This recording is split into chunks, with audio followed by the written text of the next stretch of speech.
What if you could visit a zoo where every exhibit is a window into Earth's deep past? A place where history isn't just learned, but lived. Imagine stepping beyond the constraints of time, not to look at bones in glass cases, but to witness living, breathing creatures from millions of years ago. This is more than a dream. This is the Time Traveler's Zoo. A journey begins today, hurtling back 70 million years to the late Cretaceous period. Forget what you think you know. This was an era of giants, yes, but also of intricate ecosystems, bizarre evolutionary experiments, and life forms more fantastic than any myth. As we glide through this reconstructed primeval landscape, the air hums with the sounds of a world long vanished. Our destination: the ancient floodplains of what would one day become Alberta, Canada.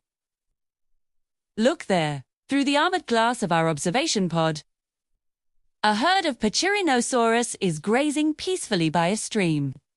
You might be expecting the famous three horns of Triceratops, but its cousin Pachyrhinosaurus had a different strategy. Instead of sharp horns, it sported a massive, flat, bony structure on its nose, known as a boss. What was it for? Paleontologists have debated this for years. Was it a battering ram used in headbutting contests with rivals? A display structure, perhaps brightly colored, to attract a mate? Or even a foundation for a keratinous sheath? Something we can't see in the fossil record. Observing them here, in their family groups, you can see the social dynamics at play. The large males, with their impressive bosses, seem to command respect, while the younger ones are more skittish, staying close to their mothers. They are social, sturdy, and, for their size, surprisingly gentle herbivores. But peace in the Cretaceous is always temporary. See that shadow moving among the giant ferns? That's Albertosaurus. The name gives it away in another native of this region. It's a member of the Tyrannosaur family, a cousin to the legendary T-Rex. But don't mistake it for a smaller copy. Albertosaurus was a different kind of predator.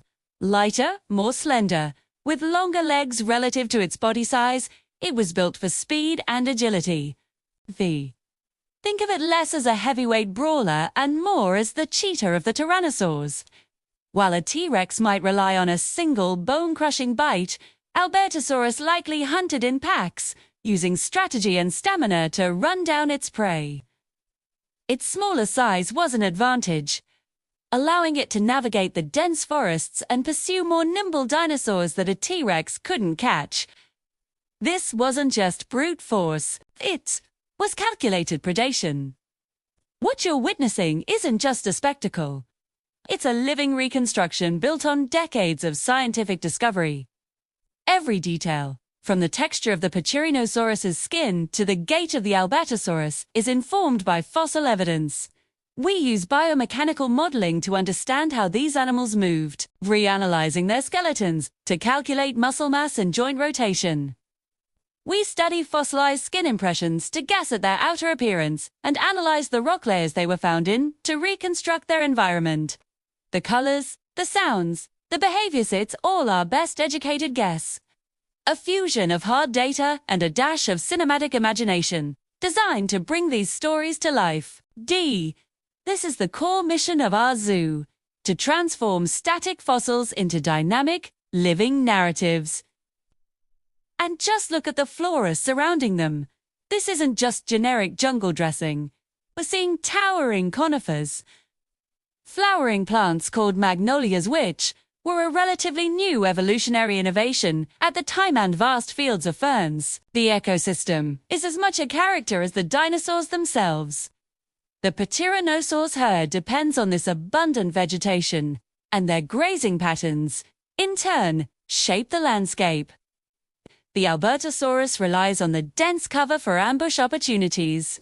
It's a complex, interconnected web of life, where every organism, from the smallest insect to the largest dinosaur, plays a crucial role. This is what we mean by a time capsule. It's not just about the animals, but the entire world they inhabited. As we pull away from the Cretaceous sector, the sounds of this ancient world begin to fade. The sight of the grazing herd and their watchful predator will stay with us, a powerful reminder of the planet's ever-changing story. But our journey is far from over. The Time Traveler Zoo holds countless other eras, each with its own unique inhabitants and lost landscapes. Every fossil tells a story, a fragment of a life once lived. And here, we believe every one of those stories deserves to be seen, heard, and felt. Next time, we'll dial the clock back even further. To the Triassic period, a bizarre and formative time that saw the very dawn of the dinosaurs. What creatures ruled the world before the giants took over? Join us as we explore a world recovering from a mass extinction. A crucible of life that would set the stage for the next 150 million years. Thank you for joining us on this inaugural journey into the past. If you are as mesmerized as we are, don't forget to like this video, subscribe to Time Traveler Zoo 2, and hit that notification bell so you don't miss our next expedition. See you in the Triassic.